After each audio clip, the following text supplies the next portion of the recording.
in the next couple of minutes.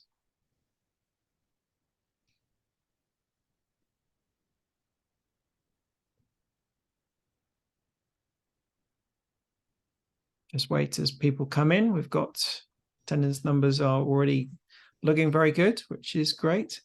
Those that are already here, perhaps you'd like to introduce yourselves in the chat box. Tell us who you are and where you are.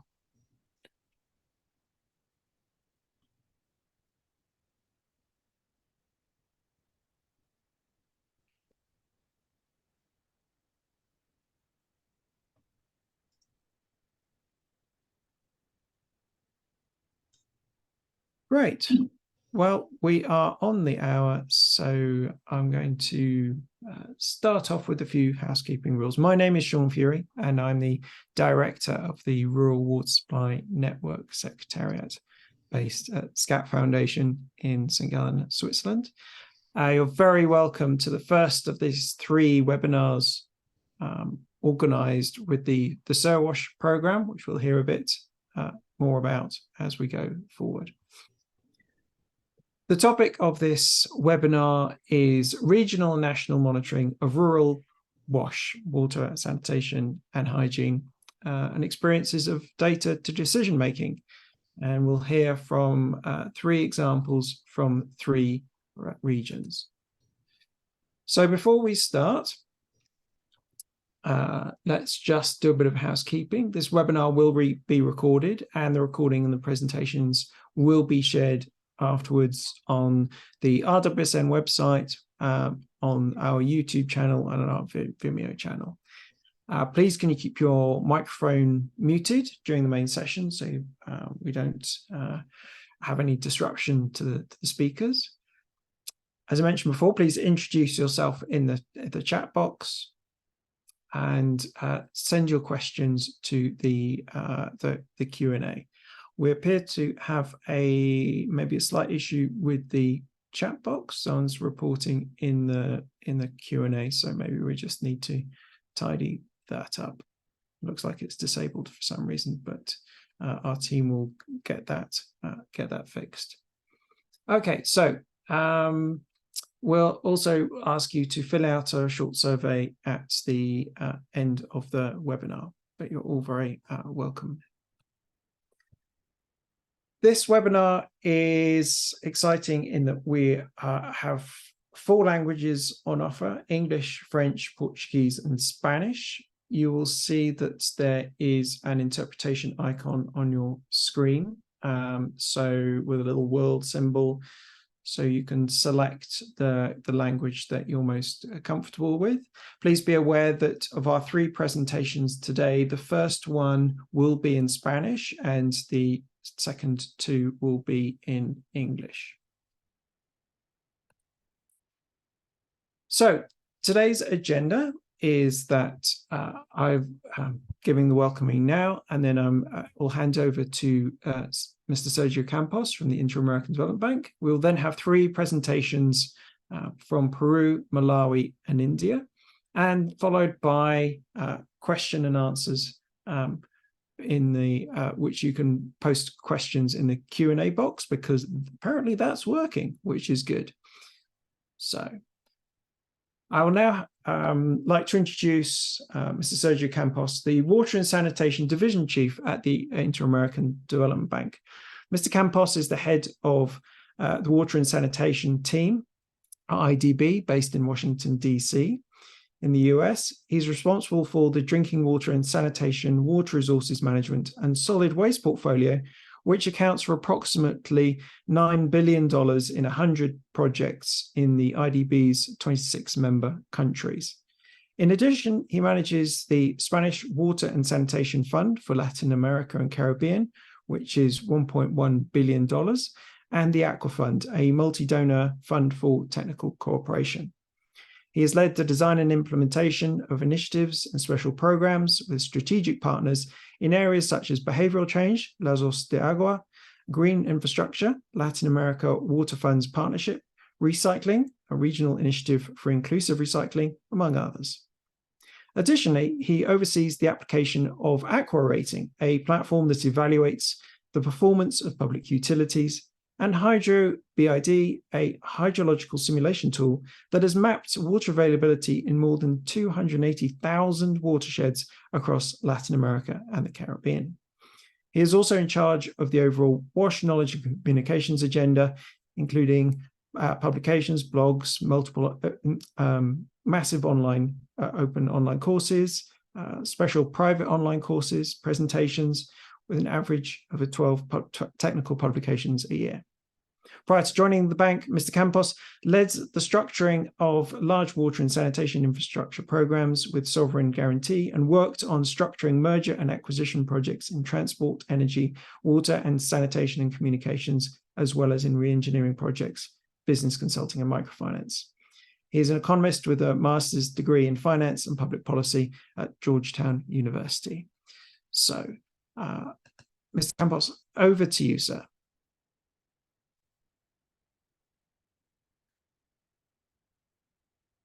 You're currently muted, sir. Yeah. Good morning, good afternoon, and good evening to everybody. Thank you very much for joining to this webinar, which talks about, or is going to talk about something very important for the SDGs, which is how can we improve access to water and sanitation in the rural sector. I'm going to share my presentation now.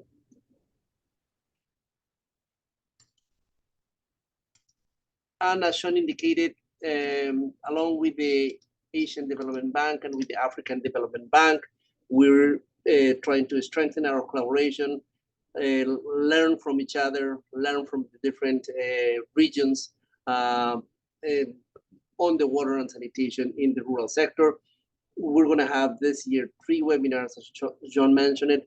One is regional and national monitoring of rural WASH experience of data decisions that have, you're going to see three case studies that have already increased the priority of the rural sector in the national and local governments, have already mobilized resources, and have already had an impact in the quality of services that is delivered. Our webinar number 2 is going to be led by the Asian Development Bank, and it's going to be about formalizing and strengthening institutions for supporting rural WASH services. And then we're going to have a 3rd webinar led by the African Development Bank on November 15 that is going to talk about rural sanitation. Why is it left behind? So as you can imagine, as you can think, and as you can see, these are 3 very important topics in WASH for the rural sector, which is very important. I also want to thank Shan from the Director for Rural Water and Sanitation Network for conducting this seminar and for organizing the seminar, as well as Skat Foundation. Oram Rai from the Water for People in India, Edgar Coronel from the Rural National Sanitation Program from Peru, Lazarus Firi, Senior Water Engineer from the African Development Bank, as well as the Swiss Agency for Development Cooperation, which has kindly funded this program, SIRWASH, along with our partners that are working in this endeavor. Let me now just very briefly talk to you a little bit about the challenges that Latin America is facing in the rural sector. First, access and quality of services, as can be seen by these 2 pictures. Latin America is privileged in terms of having access to water resources, but the quality of the services and the access needs to be improved. And aside from that, there are lots of inequalities in the rural sector related to gender, ethnicity, vulnerability, and socioeconomic aspects, as well as operation and maintenance of the infrastructure that we fund. According to our research, more than 1/3 of the infrastructure that is constructed after 4 years need rehabilitation.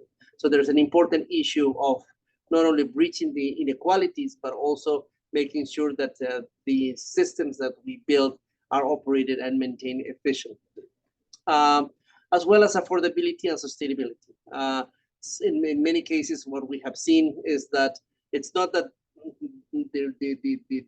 the beneficiaries, the households, don't want to pay. Sometimes they don't have enough resources to pay for the services. So that's a subsidy component that also needs to be addressed in providing services of water and sanitation for the rural sector. There's a paradigm that we need to change in the rural sector. The rural sector is perceived as the poorest, the one that has the lowest impact. It's the lowest investment, it's the less sustainable, it's the hardest to reach, and it's the more expensive. And many countries, many national governments and subnational governments have, because of these paradigms, not invested enough in the rural sector. But through COVID, what we have seen is that if they have connectivity, we can envision a rural environment that it's planned, better structured, that with appropriate solutions, sustainability in the rural sector for WASH is possible. And that if we plan better and then we provide them with the appropriate solutions to WASH, and work in an integrated manner with other sectors, with transport, with energy, with health, and with education, we can envision a rural sector that is resilient, that is productive, and that it's healthy. So through SIRWASH, what we want to is to sort of change this paradigm, shift this paradigm, and move towards a better and more rational and a more sustainable sector. What's the SIRWASH rationale? We want to close the access gap and improve the service quality of water and sanitation in rural areas. We want to provide services that are socially acceptable, inclusive, affordable, and sustainable for the people that live in the rural sector, and contribute to capacity building, with particular emphasis in women and young people, and fostering enabling environment conditions to create changes for the long term. So that's the rationale for SIRWASH. And we want to start, we agreed starting with pilot projects in Peru, Bolivia, Brazil, and Haiti, and build from the bottom up a developmental agenda. The program has 3 components. One, it's related to policy, in which we're promoting policy exchange, bringing together not only integrated water resources management, but WASH. Most of the rural communities are the keepers of our water resources. They have an important role, and our water resources in the upper basins are an economic engine for most countries, as well as to contribute and promote and advocate these policy changes and this policy effort in rural events.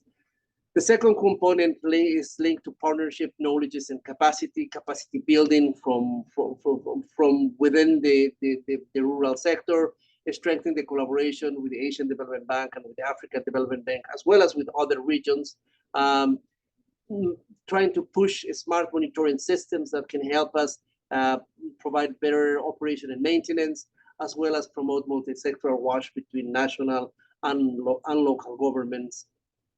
And the fourth one is innovation, bringing and trying to foster private sector participation into the mix. Usually, the water basins where most of the rural population live are also sort of host of the private sector industry and other industries, as well as innovation that is coming from the private sector.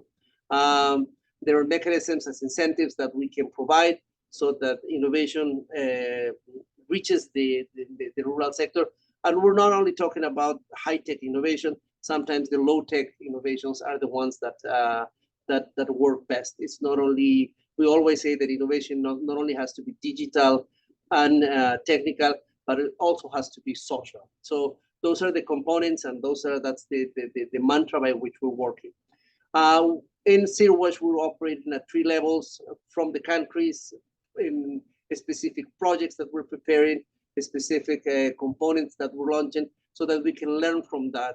And from the countries, go to the regional level, showcase what we have learned from the pilots that we've done in the countries in the different topics, make sure that we can scale some of the solutions, and later on, bring it up to the global level with the African Development Bank and with the Asian Development Bank and other entities and in other regions, to share our experience and to highlight the importance of prioritizing the rural sector. throughout the last 2 years, we've been working in SIRWASH, and it's motivated us as a bank to start preparing a call to action for WASH in the rural sector with a vision by 2030 so that countries can achieve universal access in the rural sector. We think it's possible. We're going to have a focus on services, strengthen the capacities of the people in the rural sector, integrate the rural sector WASH with energy, transport, health, education, and other sectors that are part of the rural ecosystem, as well as bringing innovation, and as I mentioned, not only technical or digital, but also social innovation. So you're gonna be hearing more about this this call to action. We have already started conversations with the African Innovation and the African and the Asian Development Bank, so that as 3 developmental banks, we together can push forward this agenda. And with that, I thank you very much for your participation. I look forward to the Q&A and your questions. Thank you very much. Great, thank you very much, Mr. Campos. That's fantastic. So let us, without any further ado, move to our first speaker, who is Mr. Coronel, Edgar Coronel from the Rural National Sanitation Program, the Ministry of Housing, Construction and Sanitation in Peru. Mr. Coronel is a sanitary engineer by the National University of Engineering in Peru, with more than 17 years of experience in sanitation-related issues, solid waste management, water and rural sanitation, specialized in integrated solid waste management, public investment projects, and implementation of sanitation budget programs. He currently works in the National Rural Sanitation Program, PNSR, of the Peruvian Ministry of Housing, and as a coordinator of technological innovation projects implemented by the Unit for Improvement of Service Provision. His work experience includes the preparation of technical files for sanitation and solid waste infrastructure, environmental sanitation management in the mining and industrial sector, and water and sanitation and solid waste consulting. So his presentation will be in Spanish. Buenos días, me presento, soy el ingeniero Edgar Coronel, especialista del Programa Nacional de Saneamiento Rural del Ministerio de Vivienda en Perú. El día de hoy tengo el gusto de presentarles a ustedes el piloto de telemetría, un modelo alternativo para mejorar el diagnóstico de saneamiento en el ámbito rural del Perú. Esta primera lámina hay unas siglas que presenta un detalle para que pueda brindarle contexto en un segundo repaso de esta presentación. El saneamiento rural en el Perú. La población total del Perú, 33.3 millones. La población rural es el 20%, 6.6. La cobertura del servicio de agua rural, 78%. La cobertura del saneamiento rural, 39%. La continuidad del servicio de agua, 19 horas por día, y la cobertura de agua segura es de 3% de hogares rurales consumen agua con presencia de cloro residual mayor a 0.5. Importante destacar acá que la cobertura del servicio de agua no es correspondiente o correlativo a la calidad del servicio de agua. 78% no se corresponde con 3%, y es ahí donde tenemos un problema público que atender. El DATAS. El DATAS es el sistema de información sectorial que registra los servicios de agua y saneamiento del ámbito rural en el Perú, y tiene alcance nacional.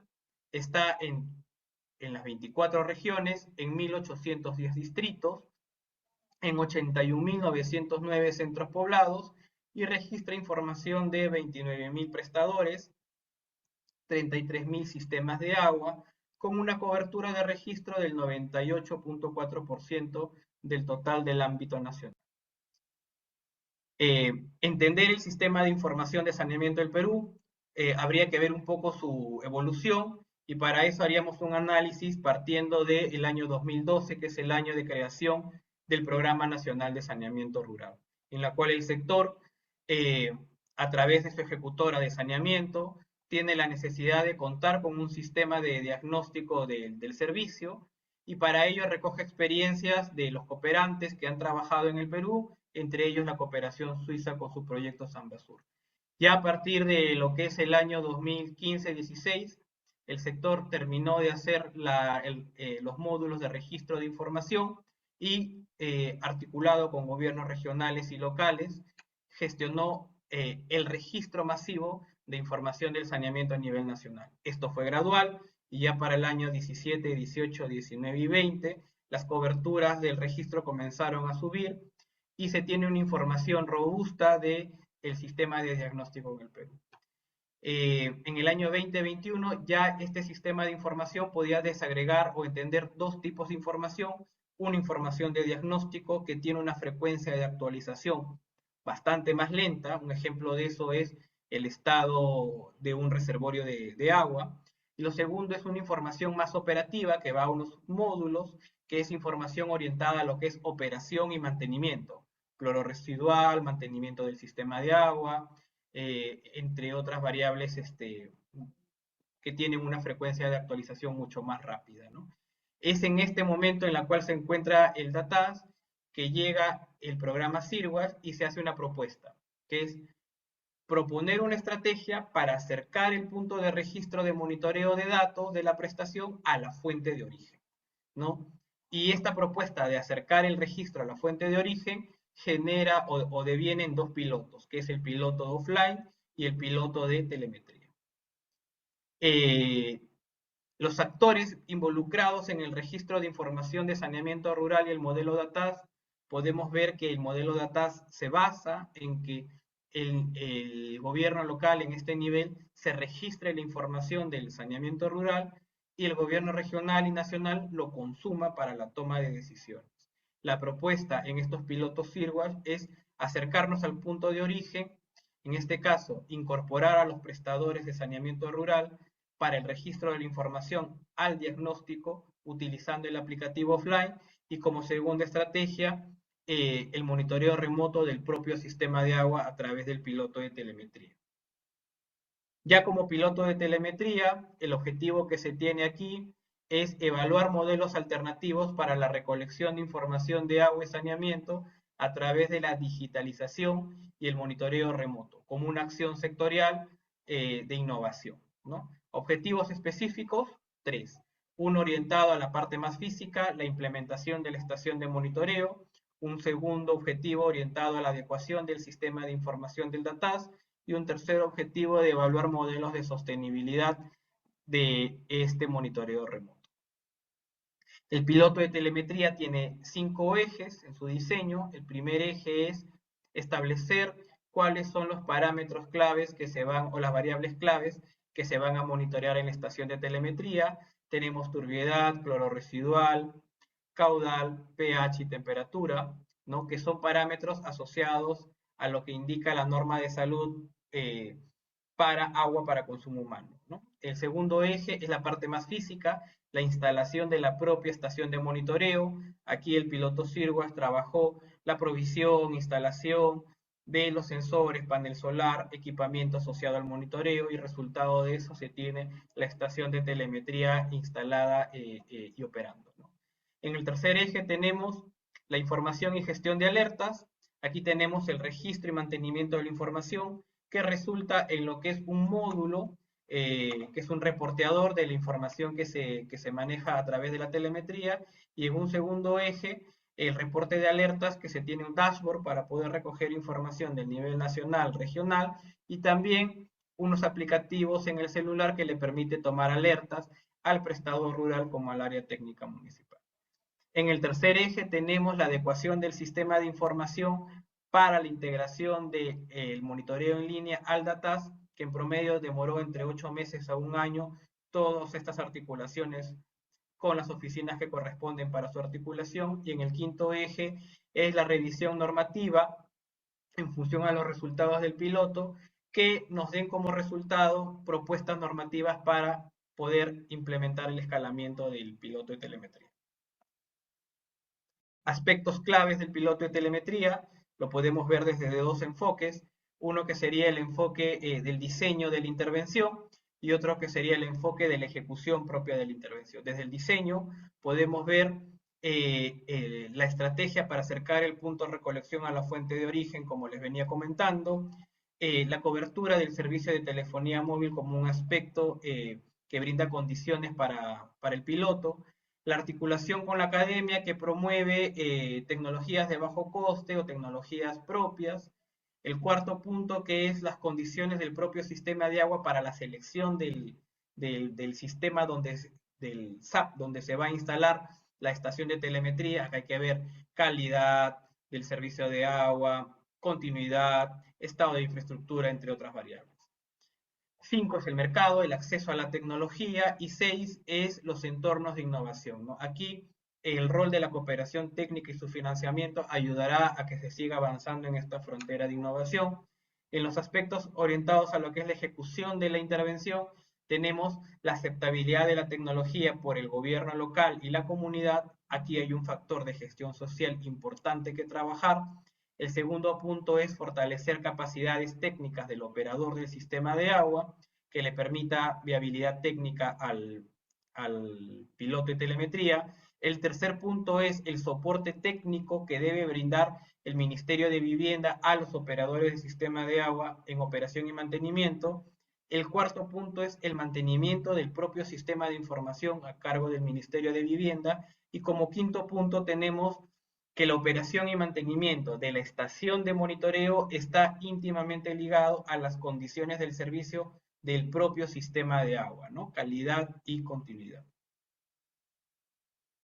Resultados. El piloto de telemetría en el marco del SIRWASH tiene como resultados la instalación de 10 estaciones de monitoreo en 4 regiones del Perú, beneficiando a 11.600 habitantes del ámbito rural. En Piura tenemos 4 estaciones, en La Libertad 2, en San Martín 2 y en Huánuco 2. Estas ubicaciones de las regiones están en 3 zonas geográficas, costa, sierra y selva, a diferentes altitudes y diferentes tipos de clima, ¿no? ¿Qué más? La adaptación del sistema de información DATAS a la información en línea de telemetría es otro punto clave como logro del piloto. El tercer punto es la implementación de este sistema de alertas a través del dashboard para el nivel regional local y a través de los celulares, como les venía comentando. Y la gobernanza y el presupuesto por resultados. Este piloto hizo posible precisar el rol de los actores involucrados en la gobernanza asociados a la gestión de esta información de telemetría. Los costos totales de inversión de una estación de monitoreo es $14.500, de los cuales se desagregan 12.000 de la propia estación y 2.500 para la instalación y puesta en marcha, ¿no? Estos $14.500 representan entre el 1.8 a 2% de lo que cuesta un proyecto de inversión pública en saneamiento rural, y se espera que su financiamiento sea a cargo del Ministerio de Vivienda, Construcción y Saneamiento. La operación y mantenimiento en promedio serían $1.500 por año y sería asumido por el gobierno local a través de esta estrategia de incentivos municipales en el marco de un presupuesto por resultados. ¿Cómo aporta la telemetría a la mejora de la calidad de los servicios de agua? Habría que enfocarlos de la problemática que estábamos mirando, que el 3% de la población rural, de los hogares rurales, consumen agua con presencia de cloro residual, y el sector ha establecido un esfuerzo para implementar actividades que permitan revertir este escenario, ¿no? Uno es proveer de equipos de cloración, proveer de insumos de cloración, y capacitar a los operadores. Sin embargo, estos esfuerzos necesitan de otra actividad que permita ver en el territorio que esto se está ejecutando bien, y es la actividad de monitoreo. ¿Qué vamos a monitorear? El KPI, que es el cloro residual, el cual nos involucra el resultado de todas estas actividades.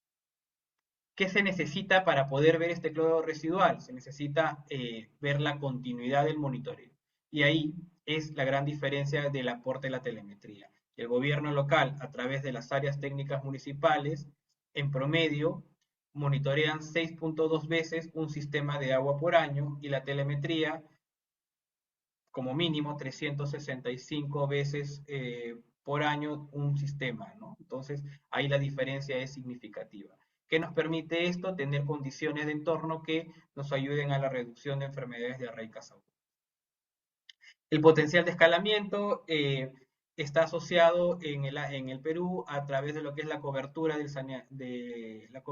acceso de telefonía en el ámbito rural, que a la fecha está en 77%. La telemetría es escalable en países de Latinoamérica que cuenten con información de sistemas rurales y que cuenten con cobertura telefónica, ¿no?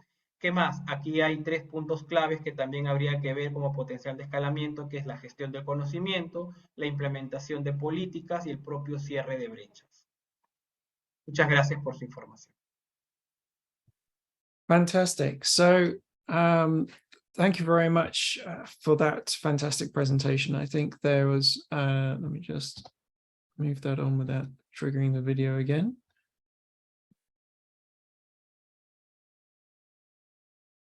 When we were designing this series, one of the things that was really a challenge that we were discussing is what are the types of issues and solutions that are common across the world in the 3 regions and beyond. And one of the common challenges we came up with was this issue of monitoring. Where is stuff when it comes to rural WASH, and how do we monitor the performance of services, the performance of the infrastructure, and all the rest of it? So this is, for me, is a particularly exciting presentation from Peru, because what they've got there is a fantastic system that's working at lots of different scales, using technologies and approaches that can probably be adapted for other perspectives and other countries and other regions. So now we'll move on swiftly to our next presenter, and we're moving from South America to Africa, Southern Africa, to Malawi. And our next presenter is Mr. Lazarus Botamani Firi, who's a senior water and sanitation engineer at the African Development Bank. Mr. Firi is a water engineer with over 20 years experience in planning, design, implementation and management of water and sanitation infrastructure projects and programs. He has been involved in several assignments, including the development of the first national sanitation policy and the review of the national water policy and the development of a Malawi rural water and sanitation investment plan and strategy, among others. He's previously worked with the Ministry of Water and Sanitation of the government of Malawi before joining AfDB as a water and sanitation engineer. So let us move to his presentation. Hello, everyone. Good afternoon, good evening, good morning, depending on which part of the world you are. And welcome to this session on strengthening M&D systems for decision making. A case of the Sustainable Rural Water and Sanitation project that was implemented in Malawi. I am Lazarus Piri, and I work with the bank, the African Development Bank, as a water and sanitation engineer. Now, this project was implemented in 5 of the country's 28 districts, and its objective really was to spur economic growth in Malawi by improving the health and livelihoods of the marginalized rural population through the provision of sustainable water supply and improved sanitation. The project also aimed at climate proofing and ensuring inclusive access to water supply and sanitation in the 5 districts. Part of the project's support went into the empowerment of district councils and rural communities, with particular emphasis on women and youth. And also, part of the resources went into strengthening of the monitoring and evaluation systems in the mentioned particular districts. And it is on this part of the strengthening of monitoring and evaluation systems where I base my presentation this afternoon. Now, monitoring activities in Malawi, and just like many African countries, are often carried out by a range of different actors at national level or at district level. These actors would include the ministries, donor agencies, NGOs, and other non-state actors, with the aim of coming up with a sector-wide information system that could provide vital data and information for program, project planning, implementation, as well as resource allocation and mobilization, as well as prioritization for the sector. You would agree with me that regular data collection and analysis always provides a robust M&D and management information systems that will inform the performance and decision making at any level.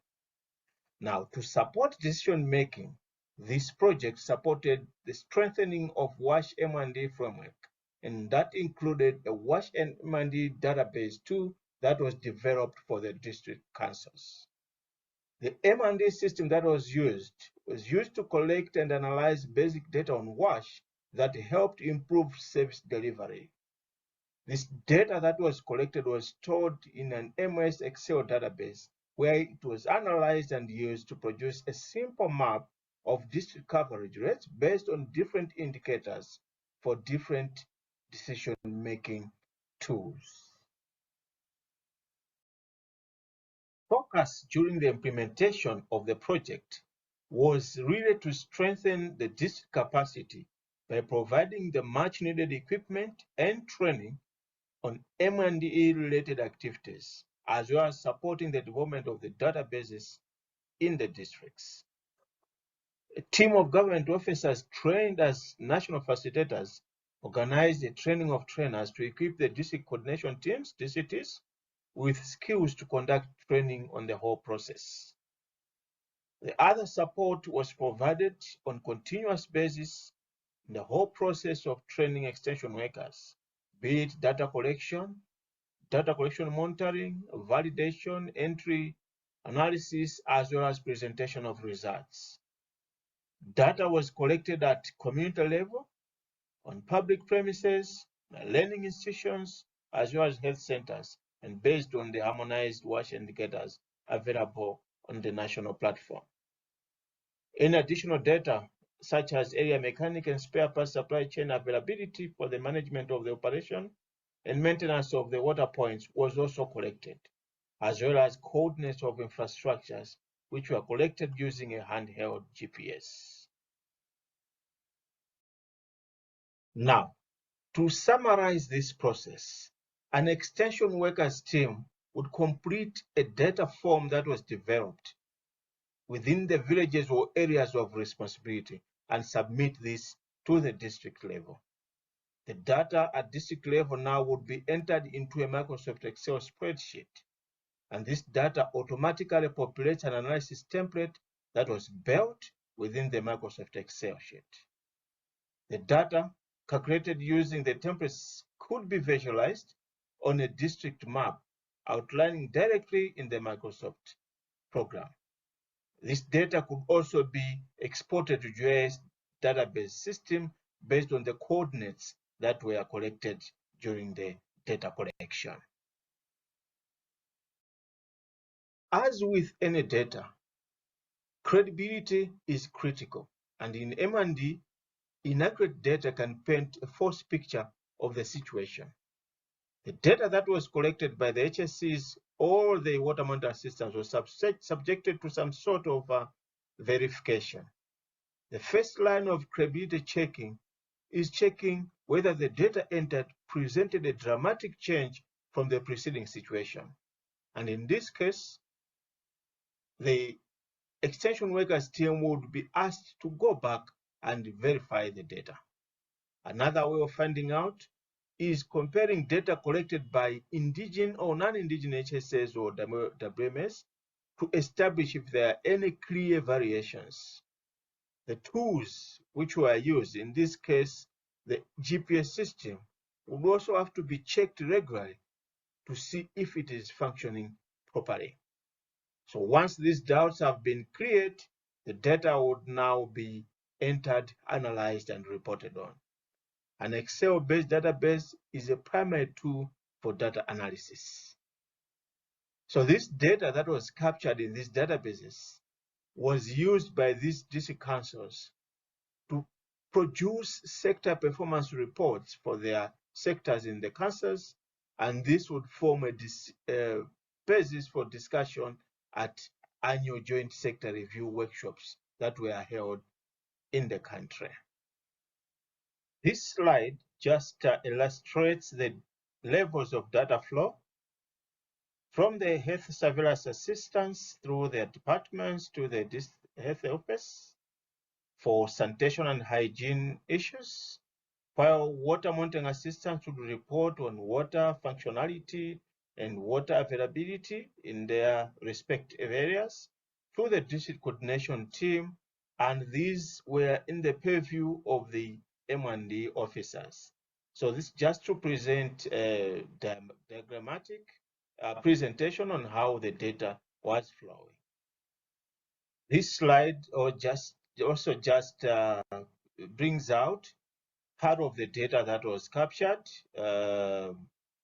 from the data that was entered and how it was presented per area or per TA, the population, the coverage, functionalities, and all the indicators that were provided. And in the end, you could have a map that looked like this and would show areas where there are great need for support and areas where there is a coverage that is acceptable. This was used to help in the decision making for project interventions. In conclusion, it was learned from the project that a good M&A system is very critical to planners, as it helps them to see which areas are in need of water points and where the water points or sanitation points are broken down and need repairs. Under this project, this M&A system helped the district councils to equitably allocate the resources available and make informed decisions that would help they save areas that need support best. In the past, this information was not easily available, and this resulted in an equitable distribution of the infrastructure. A district-based M&D system developed assisted in this equitable allocation. The atlas or the map was also used by stakeholders to advocate for more resources, since these needs could be clearly identified.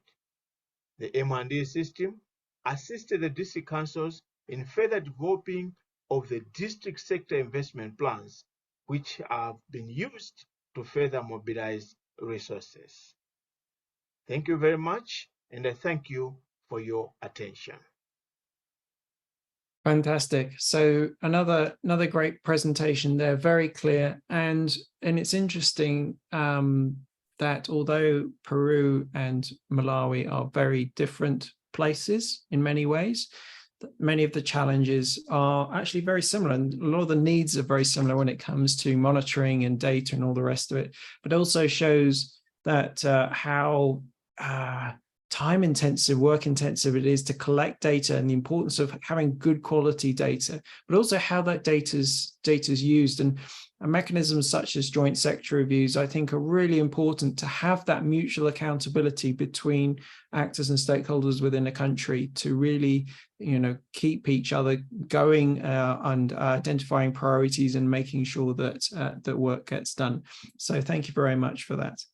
So our last presentation before we go to the discussion, we now go even further east to India, where we hear from Ms. Poona Ray, who's a monitoring and evaluation manager for Water for People India.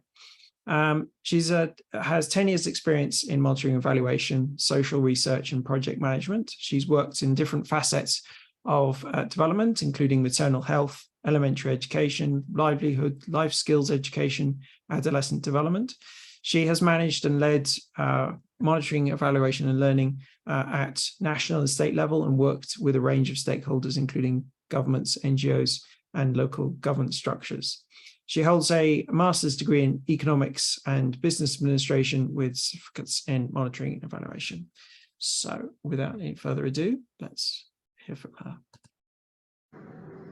Hello everyone, thank you for joining this webinar. I am Poonam, Monitoring and Evaluation Manager of Water for People India. Today I am presenting on the deriving database decision using digital platform for building better service delivery. I am sharing the experiences from West Bengal and Bihar, the states of India. Water for People India works on everyone forever model and aims to provide universal access to safe drinking water, sanitation, and improved hygiene practices, which is sustained by local institutions, private sectors, and government. Water for People has implemented its program in 4 states, 9 districts, and 11 blocks. So far, we have reached 1.8 million people. Water for People also providing its technical support to government's Jal Jeevan mission, the water program, and also the Safe Swachh Bharat mission, the sanitation program.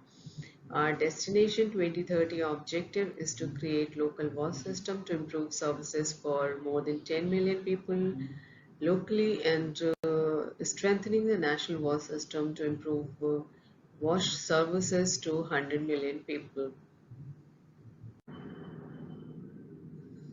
We are working in two districts of West Bengal, South 24 Parganas and Birbhum district. While working in these two districts, we found certain challenges which was related to the data.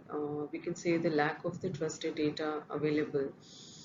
So there was no baseline data available for the planning purposes or the reporting purposes. There was lack of visibility at the service provider level, and their performance while working at the scale level, no mechanism for the monitoring so that we can use it can be used for the decision makings, and also there were very poor utilization of fund due to lack of the trusted data.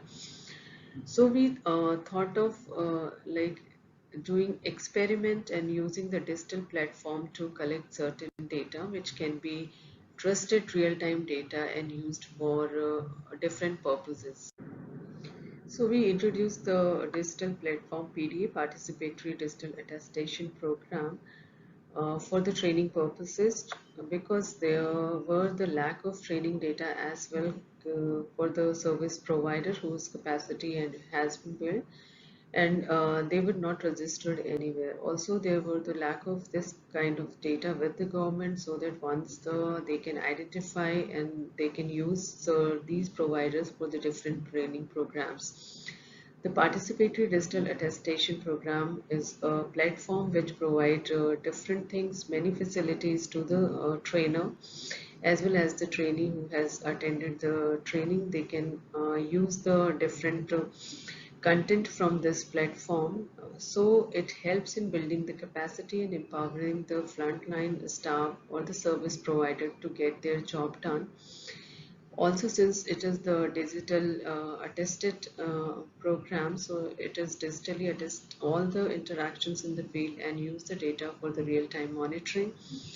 It is a system generated program, so trusted data which helps in the decision makings, since all the digital content are stored in this app, so the service provider can use it time to time, hence it enhances their self-efficacy.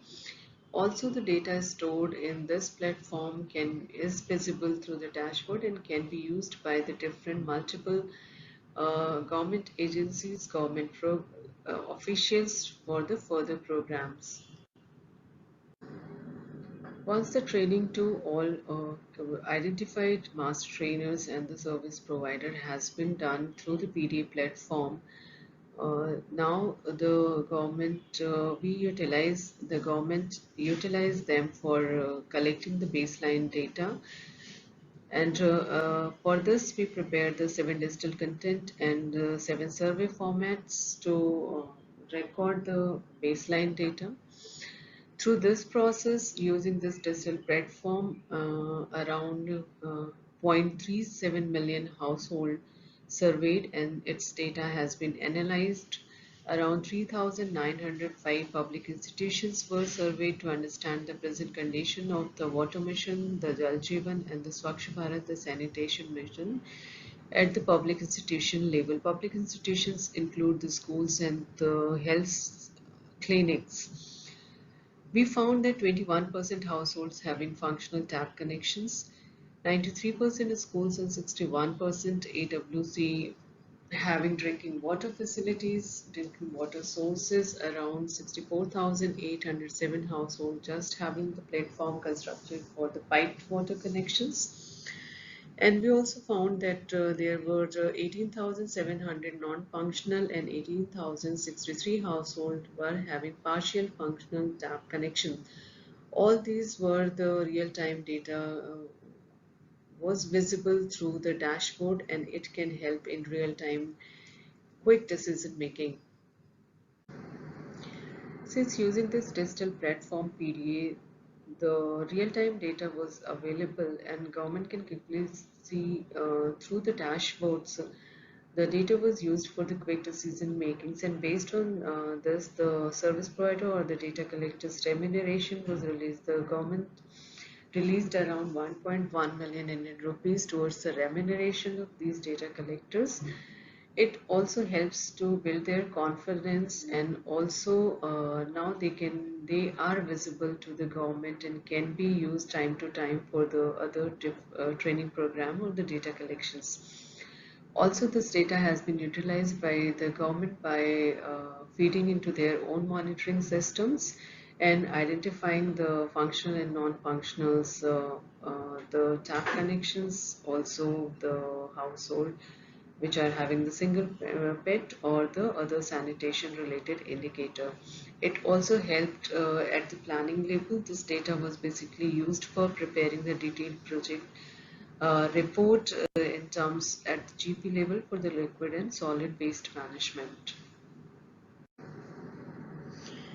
After successful piloting in West Bengal and the real-time data we collected through a PDA platform used for the planning purposes by the government, similar platform we used in Muzaffarpur district of Bihar, where we found challenges related to the tracking the operation, tracking the tariff collections, and dealing with the operation and maintenance issues. In Bihar, there were no mechanism to track the fee collections from the household and also generate the bill. There were no mechanism or the digital platform available to track the revenue and expenditure at the ward level by the Ward Implementation and Management Committee. Ward Implementation and Management Committee is responsible for implementing public schemes at the ward level, in the wards at GP level. And also this is their responsibility to track the progress of these public schemes. Also, since there were no mechanism to track the functionality of the PWS systems, the pipe water systems, so we tried it to use a proxy for the functionality. And while tracking these data, we just interpreted that these schemes are functional. It is important to train, organize and engage the frontline worker or the service provider as well as their supervisor or the associate stakeholders. The PDA platform was used to fulfill this purpose, and it helped to build the capacity of the service provider on operation and maintenance and other themes. Also, it helped them to show their visibility and also their engagement and the tasks done by them on day-to-day basis. This platform also helped Ward Implementation and Management Committee to take care of the expenses, to track the revenue and where to spend, how it has been spent and who is spending that money. This PDA platform also helped in regulating the work of the service provider and providing them a sense of fulfillment after accomplishment of their task. Once the training has been done, we created a M-Gram Saver platform where they can record these data, household level data, who are paying their tariffs, when they are paying, and they through this platform they can also generate the bills. So this mobile based application enables water committees to collect and manage their revenue and expenditure. Also, it helps to generate the reports and share it over the WhatsApp. After using this PDA platform and M-Gram Saver Portal, we were able to track the tariff collection data over the 1 year, and it is a real-time trusted data through which we were able to track the revenue and expenditure, as the platform includes both the facilities, and this slide shows the track records of the tariff collections in 3 blocks of Muzaffarpur districts, where as per the baseline, there were the 20% tariff collection or less than 21 collections, and there were no specific records were available. Some of the records were available in the registered, but not from all the 3 blocks records were available. So while these tariffs are being collected on the regular basis, so this was used for the operation and maintenance by paying the electricity bills and minor repairs, which helped further in functionality of the pipe water scheme. So the digitally captured data helped in different ways, like tracking revenue and expenditure. It also satisfied the consumer as they were getting the monthly bills of their payment.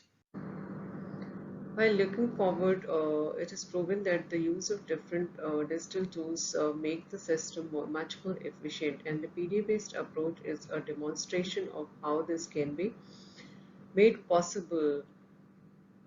Even though the experiment have demonstrated success, it is still effort now is required for the advocacy with the government to use its adoption at the larger scale. Great, thank you very much. So now it is over to you. We've had 3 fantastic presentations. Very different in many ways, very similar in many ways. We've seen how the importance of data and monitoring is important for lots of different contexts, for lots of different uses. But if you were to kind of take the geographical information out, you know, this is India, this is Malawi, this is Peru, and you just had those presentations just talking about the systems, would you know what country they're talking about? Maybe not. It's interesting that the commonalities between the different contexts. Though just on the water supply point, I think maybe it's worth saying that Malawi is, from my understanding, largely point source water points like hand pumps and solar pumps. Peru is mainly piped water schemes, and India is going through this massive transition, the Jal Jeevan mission, to get every single household, rural household in India with a household pipe water connection in the next year or so. So the bigger theme here is around digitalization, I think, of rural wash, rural water, rural sanitation, and how do we do that? Because it's clear that there's progress in some areas. There's lots of different initiatives all over the place, and there's lots of things that we haven't talked about today, but they haven't mentioned tools like mWater, like WPDX, like CSR, that are already out there. But maybe that will come up in the discussion. Anyway, so now we turn it over to the Q&A. There's been a lot of questions for our first presenter. So I'm going to hand the floor over to Edgar. Let's start with one of the first questions to you, sir, which was, who actually reports into your system? Is there a self-selection bias? How does it actually get transformed into learning about the needs of the whole country? Quite a few questions, plus others that were posted in the chat. Maybe you'd like to speak to some of those.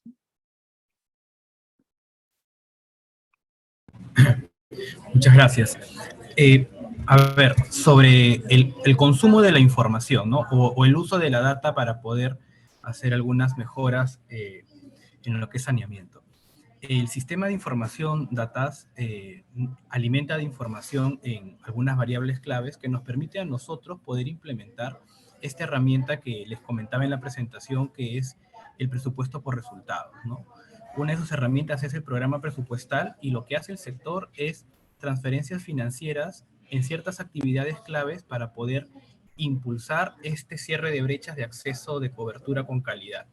Y utilizamos esta información del DATAS para poder hacer focalización o una prefocalización desde el nivel nacional, y luego articulamos con el gobierno regional y local para que validen si la información que está en el sistema del DATAS realmente es coincidente con lo que está en campo. Ese proceso le llamamos validación, y posterior a eso, una vez ya focalizado, se ejecuta la intervención pública a nivel de actividades, no de inversiones, ¿no? Para ir resolviendo algunas cosas orientadas en este caso a la cloración, que sería instalar equipos de cloración, focalizar bien los sistemas de agua que requieren esta cadena de acceso a los insumos estratégicos, como lo que es el cloro residual, los reactivos de PD para la medición del cloro, entre otros, ¿no? Entonces, sí, la información del DATAS tiene en su grado de avance algunas deficiencias sobre lo que es, o voy a corregirme, ¿no? Tiene, digamos, un cierto nivel de actualización, y por eso que requiere este proceso de validación. Pero su uso está ahí, nos ayuda a focalizar las inversiones del sector para trabajar una planificación conjunta con gobiernos regionales y locales.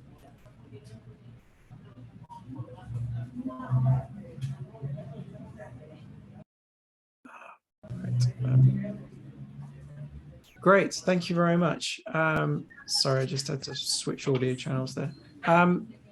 There was another question for you about the role of the regulator, SUNAS. What does the regulator, what's their role in this system?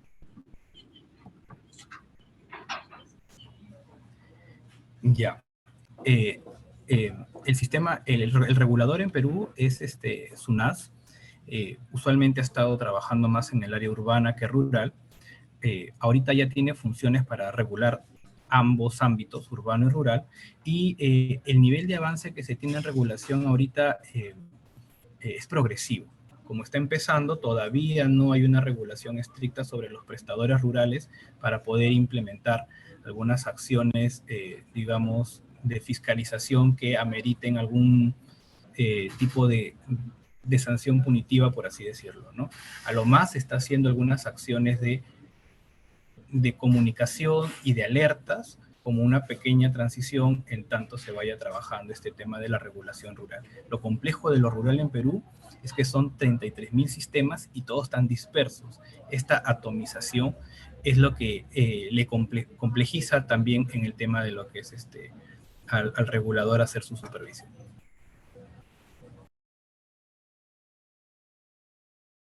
Yeah, absolutely. Just the number of systems, the number of operators is just in one country is mind-blowing. So managing that is a real challenge. Last question while I still have you. Will local people be able to submit updates or notify about non-functioning or poorly functioning infrastructure?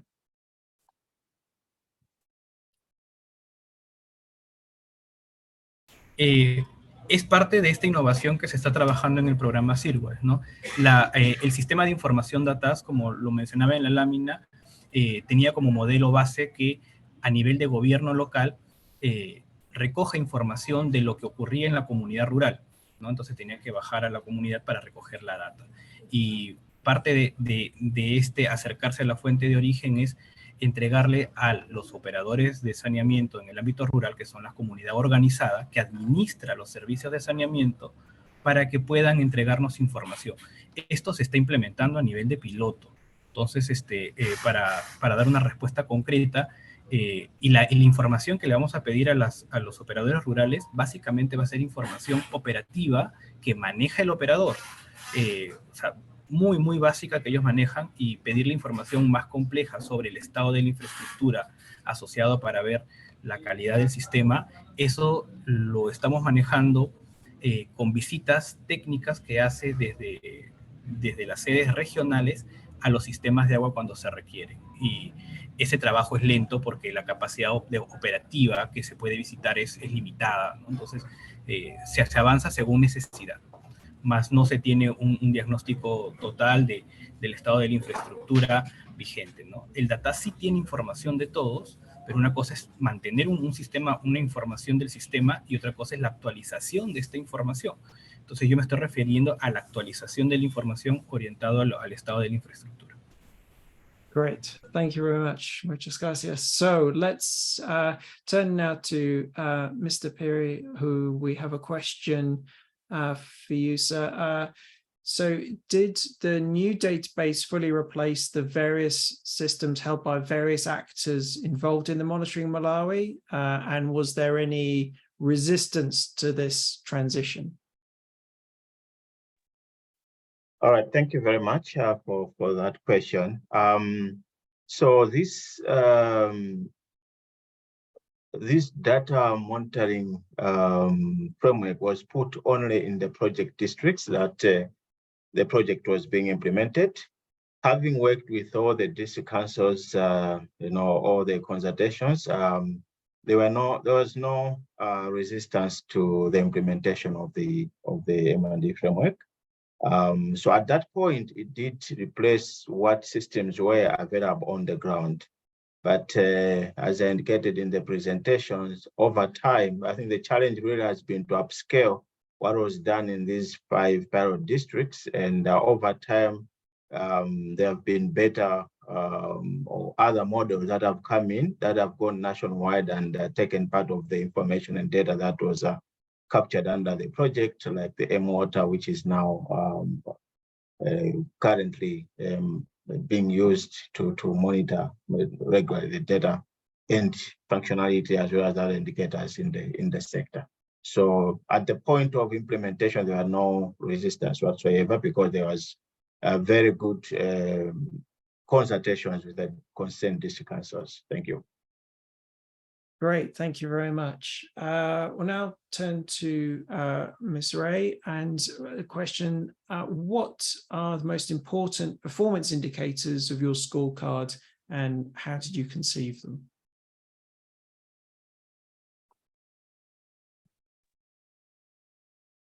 So basically we are having like we started with the training of the capacity building, and since we are working through the scale model, the TSC technical support unit and direct implementation. So capacity building, one of the main aspects of like the performance indicator where the service provider at the ground level were not able to perform their services.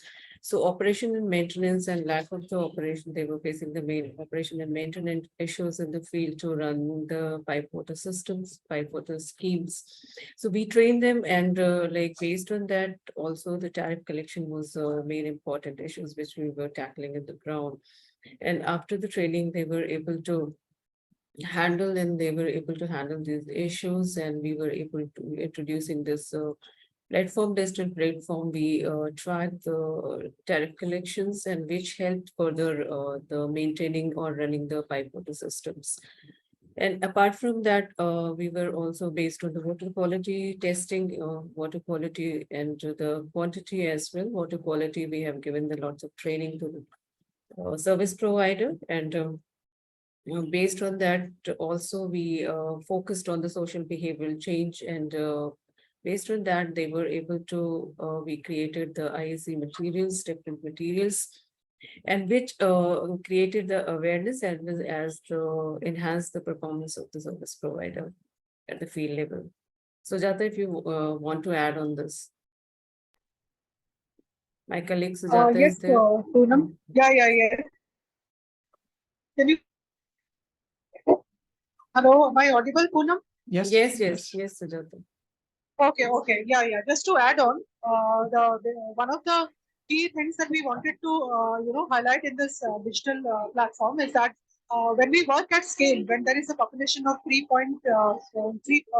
million plus population in a particular district, so how we are engaging the frontline workers in a system strengthening process where they are involved in the data collection, and their involvement is visible to the system, and as to the system, the district officials, they release incentives to the frontline workers based on the data, and that is one of the important aspect that we had followed, that the frontline workers are involved in the data collection process, and through this data, they prepare the village action plan, and based on the plan, the DPR is being prepared for the water and sanitation schemes to be implemented in the respective Gram Panchayats and the blocks in India.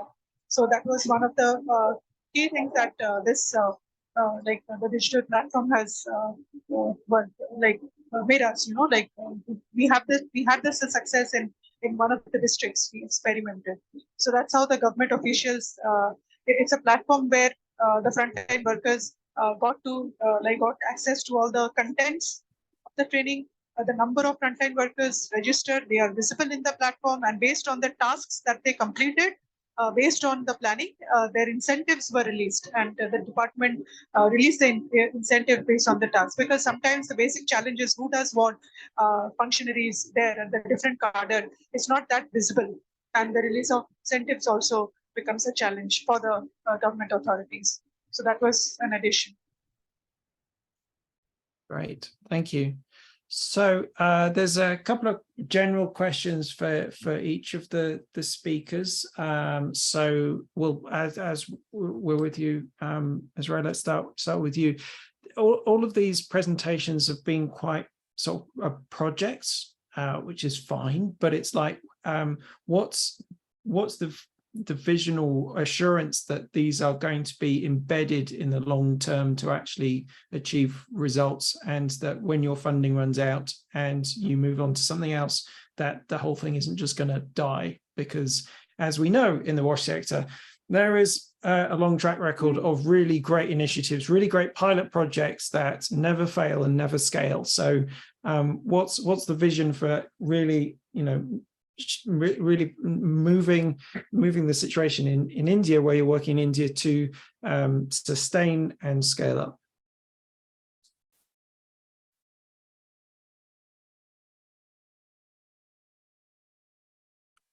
Yeah, so basically, like we are working with the government, so we just want to embed these system into the government system as well. So we are not working alone, we are working with the government, and we are using their resources and their systems to to scale up these digital platform, as well as like leveraging from their funds as well, because Jal Jeevan Mission is a huge program and also have lots of funding, but we are helping government since there are unutilized funds due to lack of the trusted data, and for the lack of the capacity building of the frontline worker, and also there is the lack of their visibilities, because there are lots of frontline workers are trained, but while we are working at the scale, no visibility for them. Suppose if you're working in one district, and similarly in other districts the trainers are required, then again we have to train from the scratch, or we have to look for the data. But such kind of platform gives us the visibility, as well as whenever required we can use that skilled performer, and also use a different program as well. Apart from that, these skilled workers also, they do not have to prove themselves time to time, and also they have do not require the support or different evidences to get their remuneration. So while working with the government through the scale level, we are embedding these with the government system, and this that's why we are looking for the scaler. And I think this will give the you can say the sustainability, but still there are lots of advocacy is required so that it can be embedded in the government system. Yeah. Great, thank you very much. So same question to Mr. Piri. So in Malawi, how do we move beyond just a pilot project to really shifting how monitoring is done and delivered in rural WASH?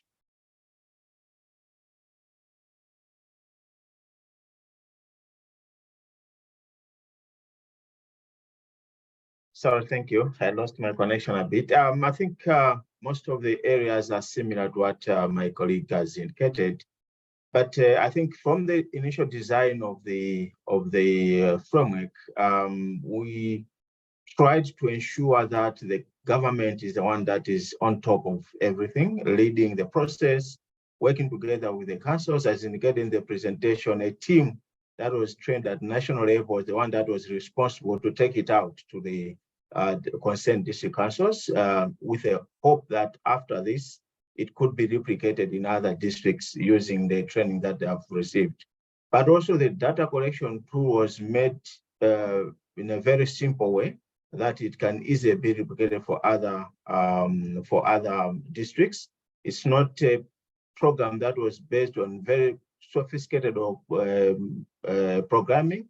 It was an Excel-based programming that was a bit easier to upscale and move it further. But the challenges are usually there, knowing issues of staff turnovers in governments, issues of different capacities, financial resources that go down to the district levels. Those might be the challenges that are usually encountered. And we, in subsequent interventions and projects that we work with government, we try not to leave this behind and see how we can come in and support the government. Thank you.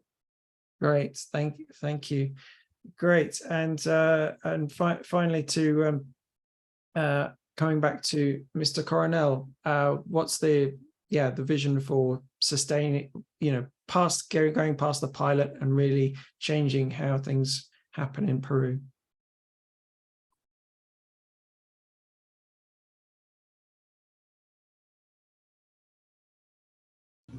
¿Qué tal? Sí, para ir más allá del piloto, nosotros desde el Ministerio de Vivienda estamos en una segunda etapa donde queremos evaluar el desempeño de estos aplicativos en una escala media, ¿no? Ejemplo, estos registros a nivel de comunidad lo estamos testeando a la fecha en 155 centros poblados rurales y queremos ver cómo la herramienta se escala y se enfrenta a estos roles propios de la gobernanza y del sistema de administración pública, ¿no? Y aquí hay que tener algo presente. Una cosa es ser un piloto privado que está exento de muchas condiciones, y otra es cuando se hace el piloto desde el sector público, que tiene que estar asociado a la función pública, responsabilidades, función del presupuesto, sistema administrativo, y todas ellas tienen que conjugarse para que podamos ver dónde están los puntos o cuellos de botella que permitan su escalabilidad, ¿no? Entonces, es ahí donde está el reto, ¿no? Porque obviamente el gobierno nacional no va a implementarlo esto directamente, no lo va a operar, pero sí nuestro rol como ejecutor en saneamiento rural es impulsar la mejora de los servicios de saneamiento. Y en este rol de impulsarlo, tenemos que identificar bien y con la gobernanza, coordinar con las regiones y locales sus roles. Y estos roles, para que se activen de forma más ágil, usamos esta herramienta del presupuesto por resultados para que a través de estos recursos que transfiere el nivel nacional, como contraparte, los gobiernos regionales y locales ejecutan actividades en el territorio. Ello nos va a permitir a nosotros darle forma para que tenga una sostenibilidad su escalamiento. Entonces, no se escala el piloto de muy pequeño a todo el país, sino pasa por un estadio intermedio, donde en este estadio tenemos que testear estas herramientas desde el nivel nacional, porque no solamente es impulsarlo, sino creemos que nuestro rol también es formar equipos perennes en el nivel nacional que brinden alguna línea de asistencia técnica y soporte a las regiones y a los distritos para ciertas actividades cuando corresponda.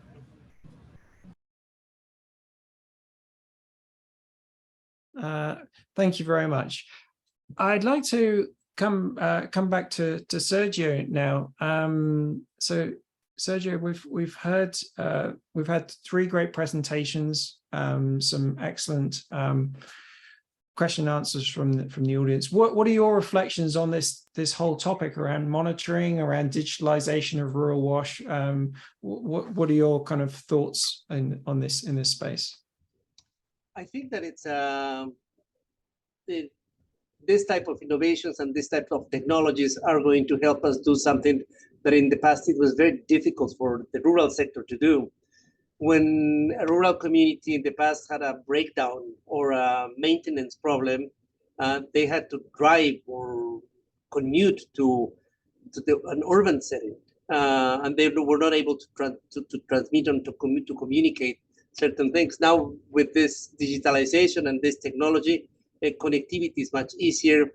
The availability of supplies or the ability of equipment, it's also more certain. So I think that it represents a great opportunity to enhance the quality of the service that is provided. At the same time, it helps us to do a better asset management from a national or from a local point of view in order to know which communities are served with which quality of service, so that better planning can be established. So I think that from that point of view, technologies help us to manage better our data, make the case until authorities how much investment is needed, and also raise the priority of the service, because now we have more clear data as of what's the quality of service that we're presenting. There was, if I can, there was a question on the chat about the definitions that are not universal internationally. And in that sense, we're working through OLAS, which is an observatory for Latin America, trying to standardize those definitions so that we can compare apples with apples and oranges with oranges. It's a very complex task. It's amazing that being water and sanitation is so important, some of the definitions among the countries it's not the same. But I mean, that would be my initial take, Sean. Yeah, great. And maybe if I can just continue a little bit with you on this. Where do you see the role of development banks, specifically maybe your own institution, in this space? Because I think most people look at the development banks and you go, you know, hundreds of millions of dollars. It's just like, wow, there's loads of money. They can do loads of things.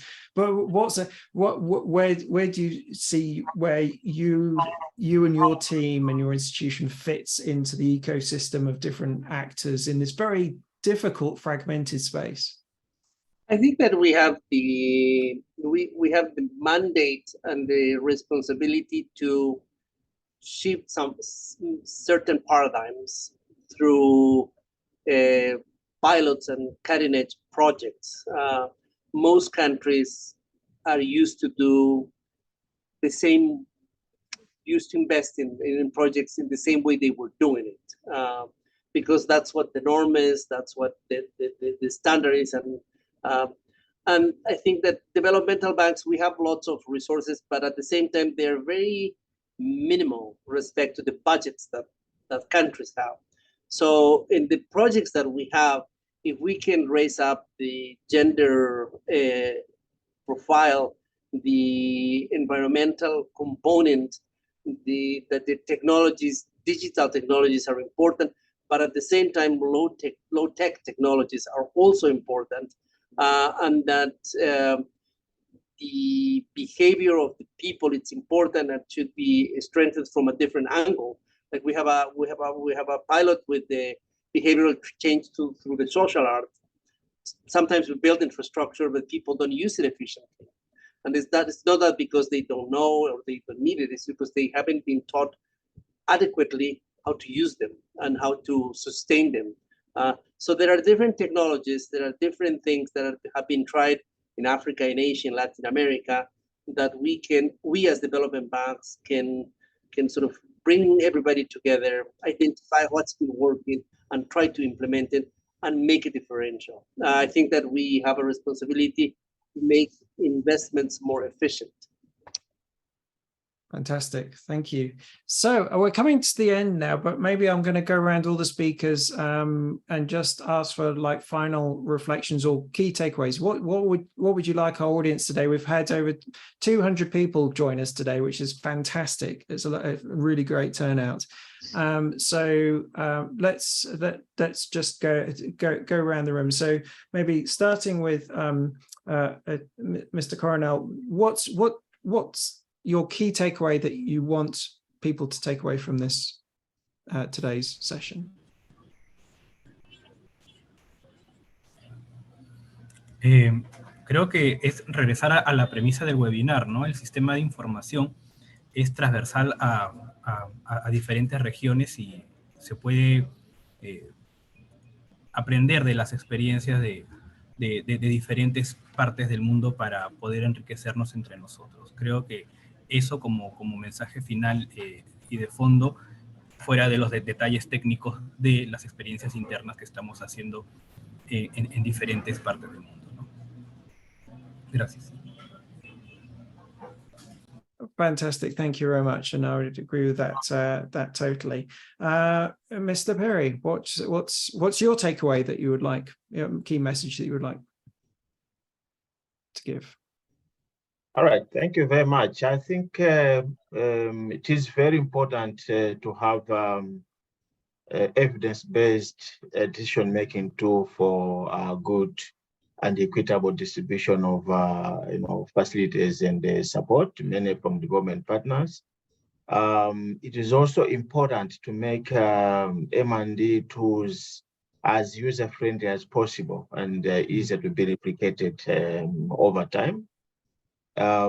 It's also important to time and again follow up on projects that have been implemented that will need to be taken over by governments moving forward to ensure that if there are any challenges are going to be supported together. So I think those are my 3 key takeaways that I can make from this presentation. Thank you. Super, fantastic. Thank you very much. And Ms. Ray, what's your takeaways or key messages that you'd like the audience to take away? You're muted. So thank you. Yeah, thank you. For me, I think it's a visibility, transparency, and real-time data is very important to take decisions at the government level and at the different level of government structure as well. Also, I would focus on we should have some common indicator so that key reporting can be transparent and the real-time reporting, and at least that can be used overall. And we can speed up our mission to reach the SDG 6. So there should be some common monitoring indicators so that we can assess the real achievement can be assessed. Yeah, thank you so much. Great, thank you. And finally, Sergio, is there any final point you'd like to make before I sum up? Sure. I mean, it's climate change, the elephant in the room, of course, and then we know that the most vulnerable people that live in the rural areas are going to be the most affected one. Data and these technologies are a means to an end. They have to be the mean by which we can understand their systems, their realities, and then we can provide better support. So in addition to what all the colleagues have said, I think that in the face of climate change, data is going to enable us to adapt and to make these systems more resilient. Thank you. No, that's a great point to end on, because I think that's right, that it feels like everything in the world is just accelerating and changing ever faster, and the data and monitoring needs to keep up if anything, any intervention is going to be meaningful, because otherwise people are planning programs, changing policies based on data or information that's hopelessly out of date. So thank you very much to our speakers, to our panelists. Thank you very much for your fantastic contributions. Thank you to the audience today for your great questions and participation. We'll continue the conversation online and try and answer some of your questions offline after this. The recordings will be posted on our website. Let me just, I think we've got just a closing slide to remind everyone when the next webinar is. So here we go. So the next webinar will be on the 7th of November, and it's be on formalizing and strengthening institutions for supporting rural wash services. And then the third one will be on rural sanitation. Why is it being left behind? And that will be on the 15th of November. So please do join us for those webinars as well. Thanks to all of you for your participation today. It's really, I think it's really great the level of discussion that we're having. I think the issue of digitalization it's been talked about since I've been involved way back in 2011 when we had the 6th RWSN forum in Kampala, and people were talking about water point mapping. There were spreadsheets of like where water points were, and there are tools have been developed, but it's still, 10, 11 years on, it's still really quite fragmented, and there's still a lot to be done. I mean, on one level you go, well, it's not rocket science, but as I like to say, no, it's not rocket science. It's a lot harder than rocket science, because rocket science, you're just trying to get a rocket from there up into space or to the moon and back.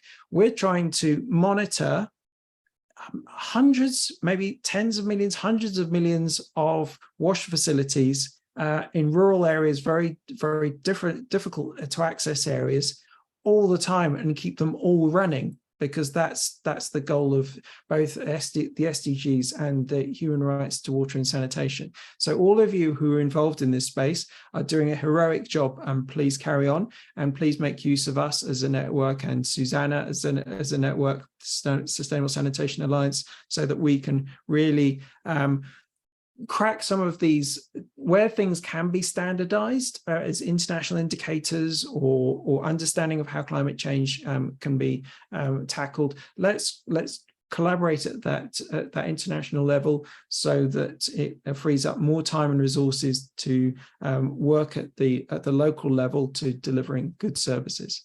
So thank you very much, and we'll see you again next time. Thank you very much.